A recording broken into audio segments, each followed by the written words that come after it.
Israel ने अपने कब्जे वाले वेस्ट बैंक में बढ़ी हिंसा का ठीकरा ईरान पर फोड़ दिया। बीते कुछ वक्त से वेस्ट बैंक और पूर्वी यरूशलेम में इजराइल और फिलिस्तीन के लोगों के बीच काफी लड़ाई हो रही है।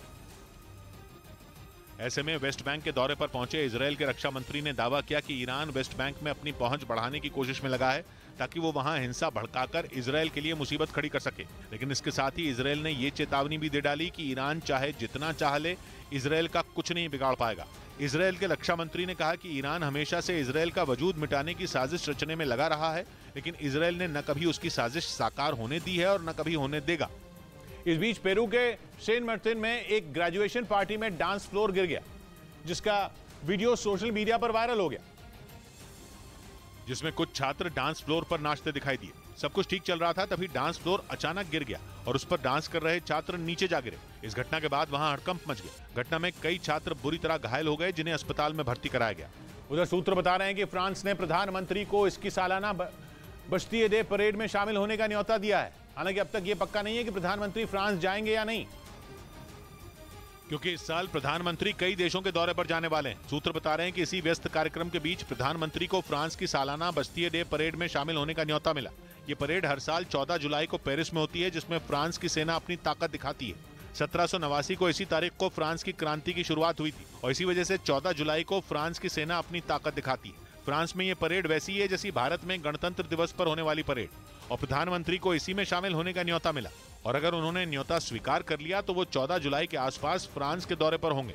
और उनके व्यस्त कार्यक्रमों में एक और कार्यक्रम जुड़ जाएगा, क्योंकि मई में प्रधानमंत्री जापान जाने वाले हैं, जहां उनकी और जापान के पीएम फुमियो किशिदा की मुलाकात होगी। जिसके बाद जून में वो ऑस्ट्रेलिया जाने वाले हैं, जहां वो क्वाड समिट में शामिल होंगे। और सूत्र बता रहे हैं कि जुलाई में प्रधानमंत्री को फ्रांस से न्योता मिला है। पीएम को यह न्योता ऐसे समय में मिला है जब फ्रांस के राष्ट्रपति मैक्रों का भारत दौरा रद्द हुआ, जिसकी वजह फ्रांस में चल रहे विरोध को माना जा रहा है। मैक्रों के भारत दौरे की घोषणा पिछले साल अक्टूबर में ही हो गई थी।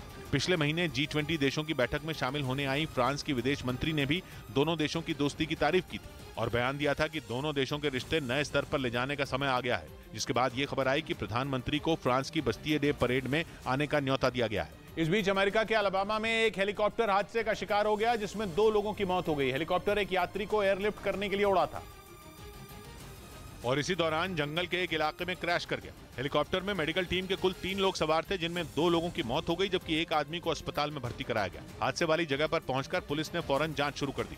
इधर बागेश्वर धाम के कथावाचक धीरेन्द्र शास्त्री संत तुकाराम के बाद साईं बाबा पर बयान देकर गिर गए। उनके बयान पर गुस्साए लोगों ने शिरडी में सड़कों पर उतरकर प्रदर्शन किया और धीरेन्द्र शास्त्री की तस्वीरों में आग लगाकर विरोध जताया। शिरडी में प्रदर्शन के लिए सड़कों पर उतरे लोगों ने धीरेन्द्र शास्त्री का बैनर ले रखा था, जिस पर बनी धीरेन्द्र शास्त्री की तस्वीर पर काले रंग से क्रॉस का निशान बनाया गया था। इस दौरान वहां धीरेन्द्र शास्त्री के खिलाफ जमकर नारे भी लगाए गए। असल में धीरेन्द्र शास्त्री का एक वीडियो वायरल हुआ, जिसमें उन्होंने साईं बाबा पर विवादास्पद बयान दिया था। साईं भगवान नहीं है ऐसा हमारे शंकराचार्य कहते हैं। धीरेन्द्र शास्त्री के इस बयान पर महाराष्ट्र सरकार में मंत्री राधाकृष्ण विखे पाटिल ने भी नाराजगी जताई। महाराज के खिलाफ कार्रवाई करने की आवश्यकता है।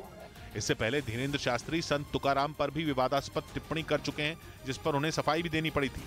उधर मध्य प्रदेश के इंदौर में बलेश्वर झूलेलाल मंदिर परिसर में अवैध कब्जे को हटाया गया। पिछले हफ्ते इस मंदिर में बावड़ी गिरने से 36 लोगों की मौत हो गई थी, जिसके बाद प्रशासन ने कार्रवाई करते हुए बलेश्वर झूलेलाल मंदिर परिसर में अवैध कब्जे को बुलडोजर से ध्वस्त कर दिया। उसके ऊपर कंस्ट्रक्शन बना हुआ था जो प्रॉपर विधि अनुसार नहीं था, उस पूरे कंस्ट्रक्शन को हटा दिया गया है। इस कार्रवाई के दौरान वहां प्रशासन के बड़े अधिकारी और पुलिस के जवान मौजूद रहे, ताकि किसी तरह का कोई बवाल होने पर उसे वक्त रहते संभाला जा सके। इस बीच रूस की धमकियों की परवाह किए बिना नेटो के सदस्य देश पोलैंड ने अपनी ताकत दिखाई। वहां के सैनिकों ने हाल ही में दक्षिण कोरिया से मिले टैंकों और तोपों के साथ अभ्यास किया, जिससे पोलैंड पर पुतिन और भड़क सकते हैं, क्योंकि रूस के खिलाफ उसने यूक्रेन की खुलकर मदद की, जिससे नाराज पुतिन कई बार पोलैंड को अंजाम भुगतने की चेतावनी दे चुके हैं। लेकिन इन्हीं धमकियों के बीच दक्षिण कोरिया से हाल ही में आई तोपों और ब्लैक पैंथर टैंकों के साथ उसके सैनिकों ने शक्ति प्रदर्शन किया। पोलैंड के ट्रेनिंग वाले इलाके में गरजती तोपों ने युद्ध जैसा माहौल बना दिया। वहां दक्षिण कोरिया से मिली तोप, टैंक और रॉकेट लॉन्चर कतार में खड़े नजर आए। इस सैन्य अभ्यास को देखने के लिए खुद पोलैंड के राष्ट्रपति वहां पहुंचे। Właśnie budowanie polskich sił zbrojnych w taki sposób, aby Putin की धमकियों के बाद पिछले साल अगस्त में ही पोलैंड ने दक्षिण कोरिया के साथ टैंक, तोप, रॉकेट लॉन्चर और लड़ाकू विमानों की खरीद के लिए बड़ी डील की थी। इधर हरियाणा के रोहतक जिले में मुआवजे की मांग को लेकर किसानों ने प्रदर्शन किया, जिसमें कई गांवों से पहुंचे किसानों ने हिस्सा लिया और बारिश से खराब हुई फसल के बदले मुआवजे की मांग की। गेहूं की खराब बालियों के साथ प्रदर्शन कर रहे किसानों ने डीएम से मिलने की कोशिश की, लेकिन पुलिस वालों ने उन्हें गेट पर ही रोक दिया, जिससे नाराज होकर वो सड़क पर बैठ गए। फसल खत्म होने में आना पड़ा है। मार्च महीने में हुई बारिश से गेहूं, चना और सरसों की फसलें खराब हो गईं, जिसके लिए किसानों ने 50,000 रुपए प्रति एकड़ की दर से मुआवजा देने की मांग की। उधर पाकिस्तान के मीडिया ने दावा किया कि पुतिन जापान और पाकिस्तान को भारत की तरह सस्ता तेल देने के लिए तैयार हो गए, जबकि यूक्रेन जंग में जापान ज़ेलेंस्की के साथ खड़ा है। वहीं कई बार ये खबरें भी आ चुकी हैं कि रूस को रोकने के लिए यूक्रेन के सैनिक पाकिस्तान का हथियार इस्तेमाल कर रहे हैं, जिसकी वजह से रूस ने पाकिस्तान के साथ साथ जापान को भी सबक सिखाने की धमकी दी थी। उस दौरान पुतिन ने पाकिस्तान के कई बार गिड़गिड़ाने के बाद भी उसे सस्ता तेल देने से इनकार कर दिया था, जबकि कंगाल हो चुका पाकिस्तान पेट्रोल और डीजल की एक एक बूंद के लिए तरस रहा है। विदेश से तेल नहीं खरीद पाने की वजह से पाकिस्तान में पेट्रोल की कीमत आसमान पर पहुंच गई। पेट्रोल पंपों पर लंबी लंबी लाइनें लग रही हैं, लेकिन अब पाकिस्तान की मीडिया का दावा है कि पुतिन पाकिस्तान को तेल बेचने के लिए तैयार हो गए हैं, और वो भी भारत की तरह सस्ते दाम पर। मतलब पाकिस्तान रूस से सस्ता तेल खरीदने में कामयाब हो गया। पाकिस्तान की मीडिया के मुताबिक शहबाज शरीफ की सरकार अगले महीने रूस से कच्चा तेल लेने के लिए अपना पहला ऑर्डर भी दे देगी। इसके लिए पाकिस्तान एक कंपनी बनाने की तैयारी में है, जिसका काम सिर्फ रूस के तेल को पाकिस्तान की रिफाइनरियों तक पहुंचाना होगा। पाकिस्तान के अलावा जापान ने भी रूस से सस्ता तेल खरीदने की बड़ी डील की है, जबकि यूक्रेन जंग की वजह से अमेरिका ने रूस से कच्चा तेल खरीदने पर कई तरह के प्रतिबंध लगा रखे हैं। रूस के कच्चे तेल पर $60 प्रति बैरल यानी भारतीय रुपए में 5,000 का कैप भी लगा रखा है। मतलब रूस इससे ज्यादा की कीमत पर कच्चा तेल नहीं बेच सकता, लेकिन अमेरिकी प्रतिबंधों को ठेंगा दिखाते हुए जापान ने इससे ज्यादा कीमत पर रूस से कच्चा तेल खरीदने की डील की है, जिससे अमेरिका को तगड़ा झटका लगा। इधर दिल्ली के पास हरियाणा के गुरुग्राम में गाली गलौज करने के आरोप में पुलिस ने एक आदमी को गिरफ्तार कर लिया। पुलिस के मुताबिक आरोपी ने खुद को पीएमओ अधिकारी का रिश्तेदार बताया और आरोप है कि वो पुलिस को फोन कर गाली गलौज करने लगा। इस तरह की भाषा भी यूज की। पुलिस ने आरोपी के खिलाफ केस दर्ज कर लिया और उससे पूछताछ शुरू कर दी। उधर यूक्रेन ने दावा किया कि डोनेस्क में रूस की भीषण गोलीबारी में 6 लोगों की मौत हो गई, जबकि 8 लोग जख्मी हो गए। यूक्रेन की ओर से रूसी हमले का वीडियो भी जारी किया गया, जिसमें हर तरफ रूस के हमले से हुई तबाही के निशान दिखे।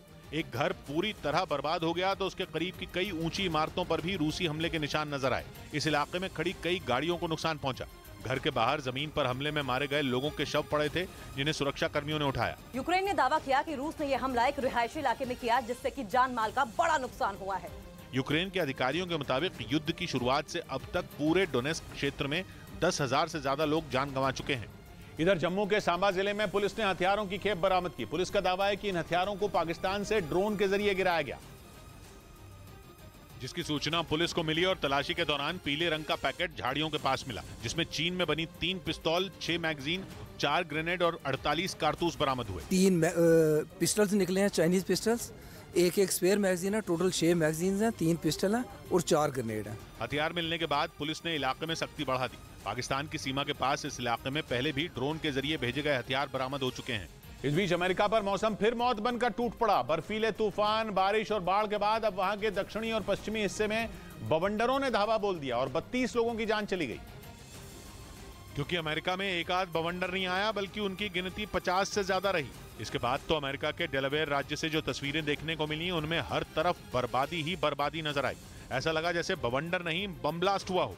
पेड़ जमीन से उखड़े दिखे, मकानों का मलबा बना नजर आया, उनकी एक ईंट तक नहीं बची थी। इधर दिल्ली में हर्ष फायरिंग के दौरान एक महिला को गोली लग गई। पड़ोस के एक घर में बच्चे का जन्म होने पर जश्न मनाया गया और हर्ष फायरिंग हुई, जिसे देखने के लिए वो महिला तीसरी मंजिल पर अपनी बालकनी में खड़ी थी और नीचे गली में जश्न के दौरान एक आदमी ने 3 राउंड फायरिंग की, जिसमें 2 गोलियां तो आसमान में गईं, लेकिन एक गोली बालकनी में खड़ी महिला की गर्दन में लग गई, जो अस्पताल में भर्ती है। पुलिस आरोपी की तलाश में जुटी है।